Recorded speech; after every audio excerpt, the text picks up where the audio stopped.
Celebrations in Tigray after rebel forces retake the regional capital from government troops. Tigrayan forces have delivered a humiliating blow to Ethiopian Prime Minister Abiy Ahmed.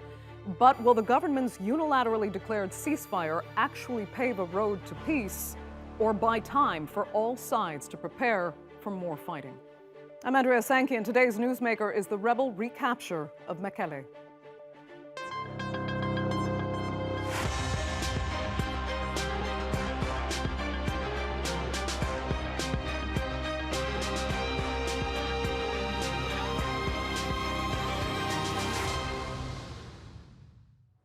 Well, 8 months into a war that Ethiopian Prime Minister Abiy Ahmed said would restore law and order to the northern Tigray region, we're instead seeing the creation of an unimaginable humanitarian crisis. And it's threatening to destabilize much of the Horn of Africa. Government forces fighting alongside Amhara and Eritrean militia are accused of atrocities including mass rape and ethnic cleansing. Millions have fled to neighbouring Sudan, and the entire region stands now on the brink of famine. Less than 2 years after receiving the Nobel Peace Prize, Abiy's reputation as a peacemaker has been replaced with something closer to warmonger. Well, stories of atrocities are fueling the ranks of the Tigray Defense Forces, seemingly pushing the battle beyond provincial borders. The Guardian newspaper reports long convoys of troops loyal to the Tigray People's Liberation Front redeploying to fight militia from the neighboring Amhara region. Despite declaring a unilateral ceasefire, Abiy boasts of recruiting 1 million new fighters for battle over the next few months. Now, the TPLF has tentatively accepted the ceasefire on the condition that they be recognized as the region's legitimate government. They're also demanding the complete withdrawal of all Eritrean forces and Amhara militia who backed federal troops. And they're calling for a UN investigation into alleged war crimes carried out during the conflict. But it remains to be seen if those conditions will be met and if any semblance of peace will return to the region. So, to discuss what may be to come in Ethiopia, I'm joined from New York by Mastewal Tadesse Terefe. She is a lawyer who specializes in the rule of law and governance and formerly worked in Ethiopia's Federal Attorney General's office. From Addis Ababa, we have Hailu Kebede. He is the head of foreign affairs for the Salsa Party, Tigray Party. And Mesenbet Asefa is an assistant professor of law at Addis Ababa University. Thanks all so much for being with us. Greatly appreciated. So the government declared the cessation of hostilities. We've seen people in Mekelle celebrating victory, but it is still not clear at all if fighting will return and to what degree. So Mastewal, I'll start with you. Do you think anyone is actually committed to a political solution at this point, or does what we're seeing now only represent a pause in all-out war? I think the latter, Andra. So the actions of the parties in this war since this unilateral ceasefire was declared by the federal government suggests that it is a pause of some form from the federal government side. And the Tigrayans have, in principle, accepted that unilateral ceasefire, but have set a set of preconditions for a negotiated ceasefire. The actions by the federal government and the rhetoric also coming out of the prime minister and the military personnel suggest that this is some form of military retreat that is going to be followed up by a form of additional mobilization. The prime minister yesterday in his latest address to parliament mentioned that 1 million youths could be mobilized in the coming months if needed, or the military personnel were saying that they could recapture Mekelle if they wanted anytime. So there is a sense that, the parties realize that a political solution is what will address this issue sustainably, but they are very far apart in terms of how they are, willing to, in good faith, negotiate towards that. So, yeah. Right. So the ceasefire actually just buys time to regroup.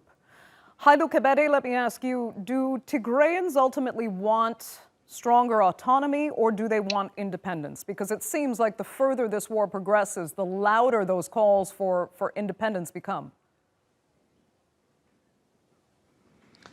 Well, thank you. First of all, I would like to second Mastewal's idea on this ceasefire issue. The government was forced out of Tigray, so it is a tactic to rearrange, regroup, train the youth, as the Prime Minister clearly stated it in his address to the parliament.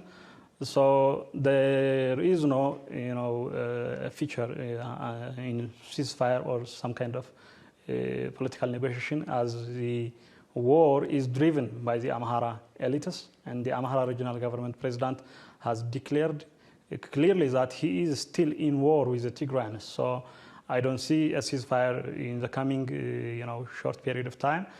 But, to come to your second question, the Tigrayans have assertively, addressed that the issue should be settled with a kind of referendum. So the decision will be given to the public.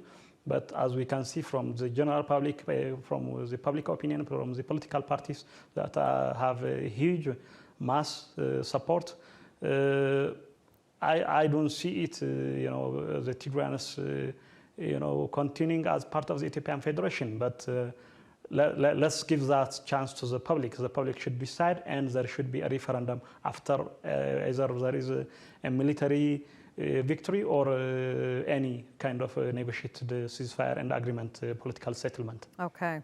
Interesting that you call for a referendum, but the government obviously did not take kindly for Tigrayans holding an election that they felt they had not authorized. But it's interesting that you say the Amhara elitists are actually driving this war more so than the government. Is that what I'm understanding? Well, the government is narratively controlled by this Amhara elites, which has the luxury to have this public opinion for the last 100 years in this imperial country. So when you look into the war, it is a geographical, political, and economical crushing of Tigray.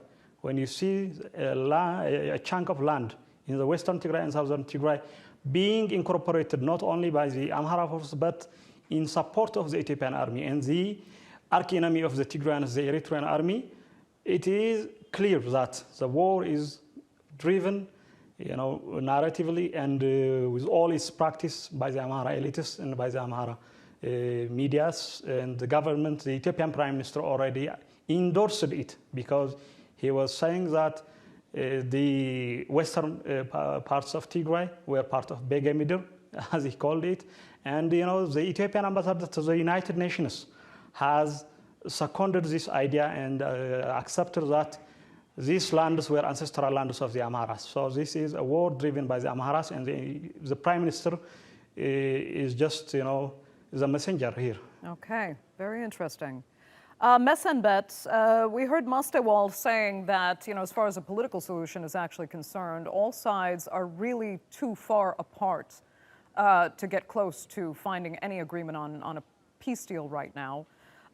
So tell us what Abiy Ahmed, what the government actually wants, and are his supporters behind him in his ultimate goals, even if it means more fighting?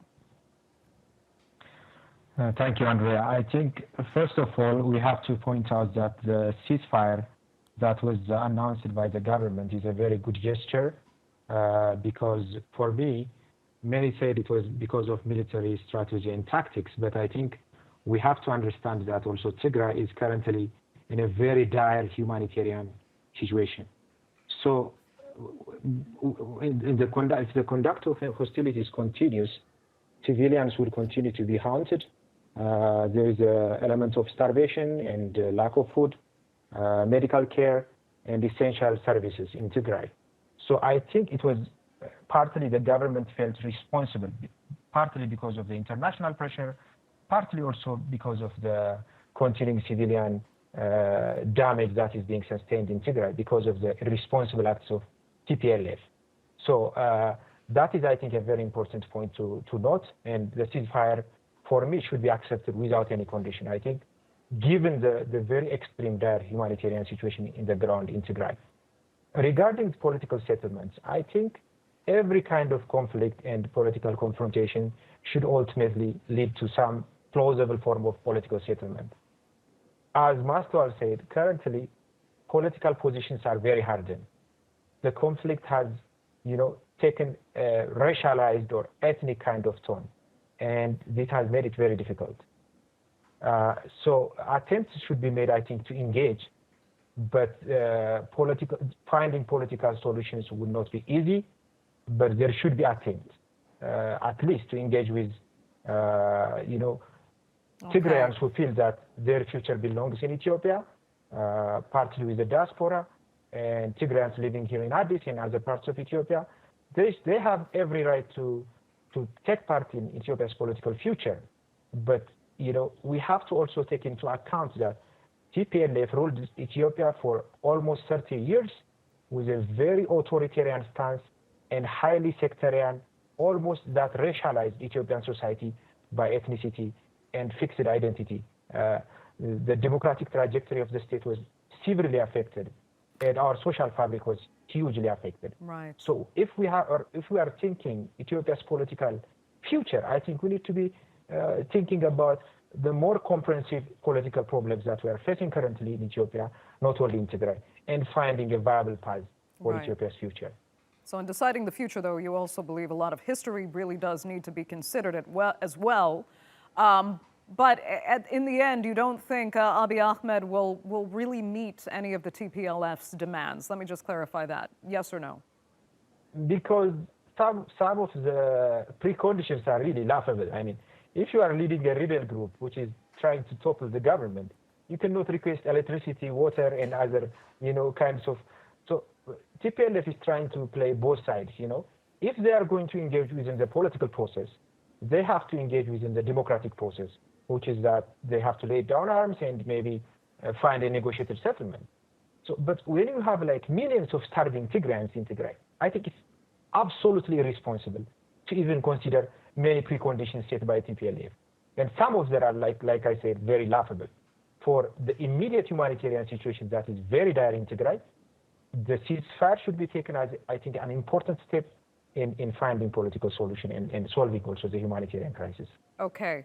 Mustawal, we're really hearing a little bit more about Tigrayan intransigence from Abiy Ahmed's camp's perspective.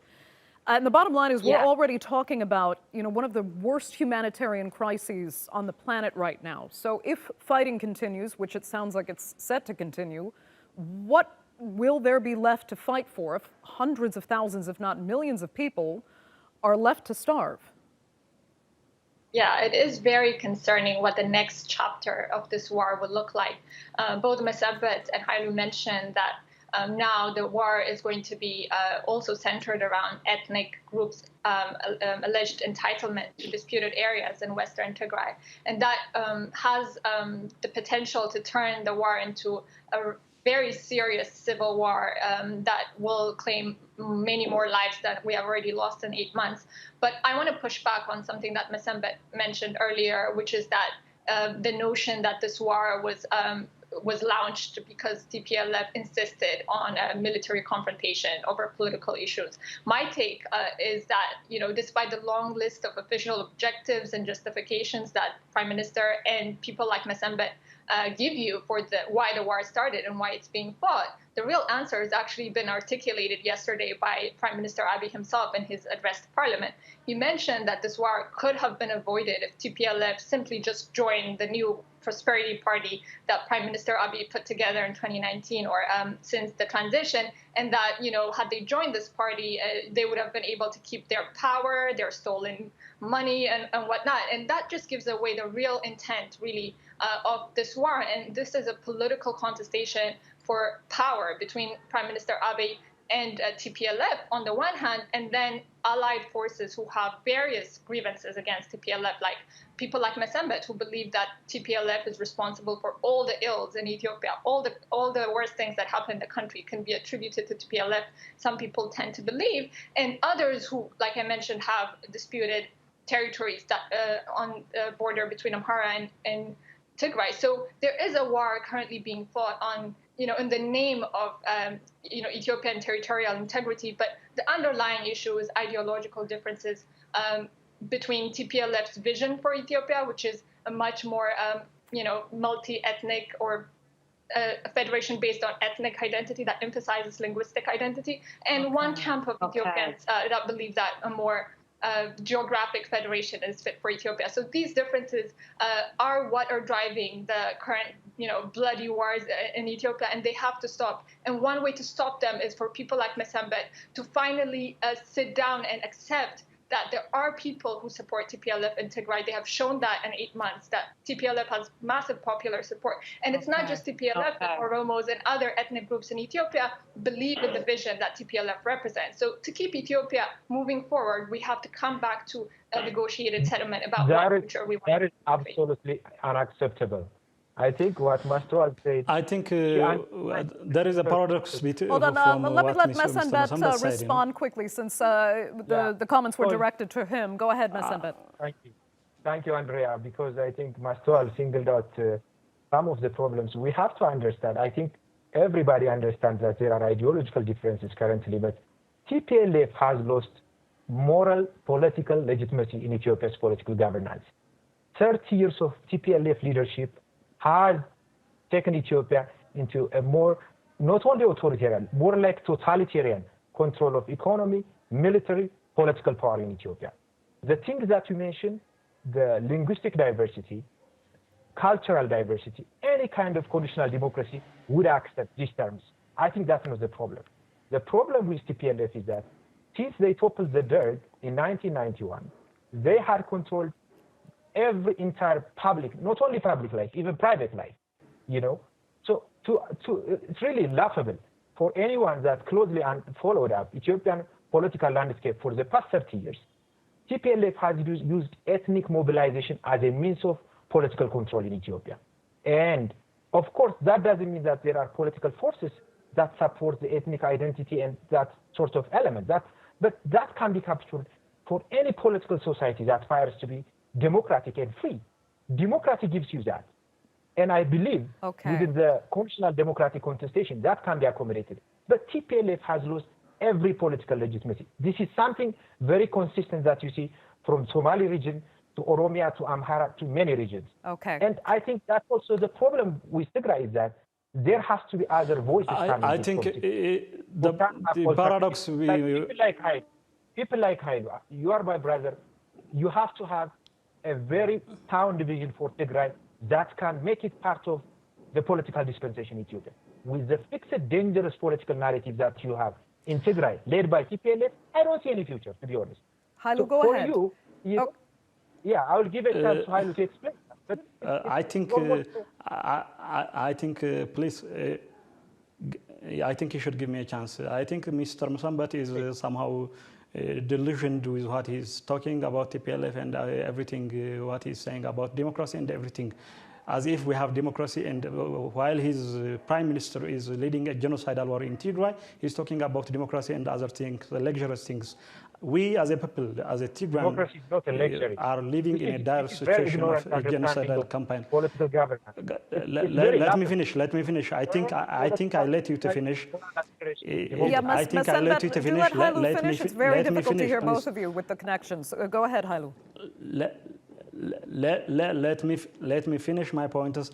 From the very beginning, his first comment that his paradox that while the Ethiopian government was, declaring officially in the mid-June that they are pursuing for a final offensive in Tigray, and while the Tigrayan side was, counter-offensive, the Alula operation. So there was no gesture for the Tigrayans in the last 8 months. There was an ill intention to exterminate the people of Tigray. It was a genocidal war. It was a military campaign. It was a political distraction. The prime minister told us that Mekelle, the second biggest city in Ethiopia, was downgraded, which is Bashasha, maybe thousands of residents, which is... Okay, it seems we're having some issues with the political entity of Tigray, politically, geographically, and economically. But now, Mr. Hailu, I'll tell you about TPLF rule, and TPLF never ruled Ethiopia alone. It ruled with its allied forces. Okay, so Hailu, we're having some issues with your last 30 years connection. Andrea, can I respond? I think a quick response, Mesembet. Yeah, go ahead. Yeah. the wider world, I think, should understand that Abiy Ahmed, nobody says Abiy Ahmed's political leadership is, absolutely correct. There might be fault lines, but he gets it right in many things. And when it comes to Tigray, the way he handled it, there might be problems initially, but I think TPLF, it's clear that from the records, even the generals that launched the attack on the Northern Command in Tigray have admitted that they launched the military attack. So for them, when they saw that there was a political change taking place in Ethiopia, Eritreans with Amharas on the Ethiopian army, it was a self-defense. If the whole entire Ethiopian army is surrounding you on the Amhara borders, sabotaging and conspiring with a neighboring region within the federation, and with an arch enemy in the north with the Eritreans, what options do you have? Are you telling me that they should have been slaughtered in their own city? That's what you are saying. That is not the case. TPLF, because of the greedy political ambitions of TPLF, millions of Tigrayans are now currently under. I'm not talking about TPLF. I am talking about Tigray as a Tigrayan, as a proud Tigrayan, as a very. Andrea, if I may, think your hate towards TPLF is clouding your judgment. I'm not talking about TPLF. I am an ardent critic of TPLF. I cannot defend TPLF, but as a Tigrayan, as a proud Tigrayan, we were encircled before November 4. In fact, Eritreans were inside Orona front, for example, before November 4. So what you are saying is the government narration, the government media narration. I was in Tigray. We know what was happening. We know what was coming on. The whole Ethiopian army was on the southern border of Tigray, and the Eritreans were already inside Tigray before November 4. So the Amhara Police Commission head told us that he was conspiring against Tigray with the Ethiopian army. They were ready to launch an offensive from the southern I'll tell you front. what, there seems to be, we're seeing how extreme the perspectives are on actually what happened, what led to this conflict, what continues to fuel this conflict. Unfortunately, we do have very limited time, and we need to discuss something very important before I let all three of you go, and that is, however far away it might be, a political solution is what will ultimately bring peace to Ethiopia. Mestewal, I'll start with you.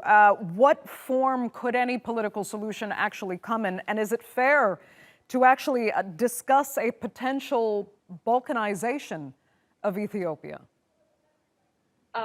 It breaks my heart to be talking about exactly that, the balkanization of Ethiopia, the breakup of a country that had so much hope in 2018.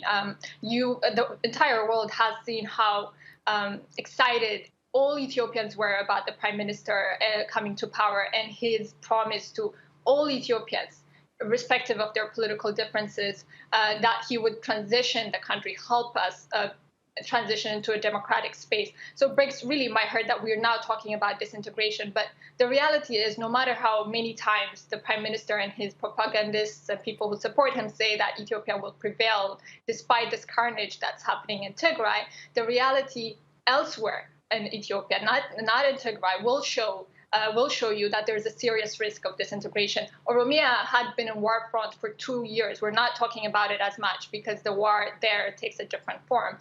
But it's not just Oromia. Other opponents of the prime minister, including in the capital city, Addis Ababa, who represent a different vision or who challenge his political power, have been locked up for political reasons.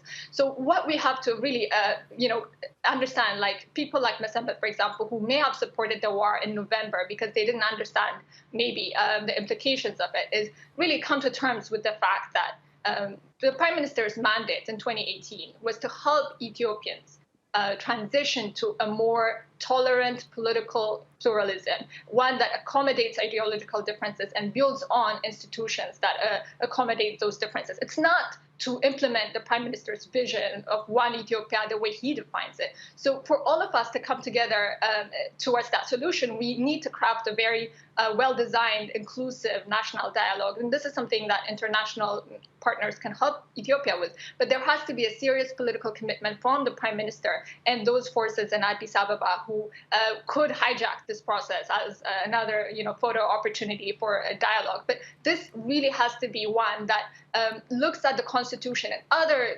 land and administrative disputes that exist as problems that can be solved through a compromise solution. Every political party, including those in prison like Jawar Mohammed and Iskandar Naga, for their political opinions, need to be freed. And they need to come to an inclusive political process whereby their ideas and their visions can be factored into a compromise solution for Ethiopia, whether that's a new constitution or an amendment to the constitution or a new type of political settlement that will solve these problems. So I really urge people like Mesembet to really stop this notion that, it's just TPLF that's the problem. That's not the problem. Oromia is not in war because TPLF is instigating it. Amhara and ethnic groups, Amhara people are not being massacred in all parts of Ethiopia because TPLF is masterminding it. This is self-delusion, and that self-delusion from the prime minister is festering into a national delusion, actually, and it's paralyzing us. Mesembet, quick, and I stress very quick response. Yeah, Andrea, thank you. I think every political action, entails a moral responsibility. For me, whatever is happening in Tigray, solely the responsibility is taken by TPLF.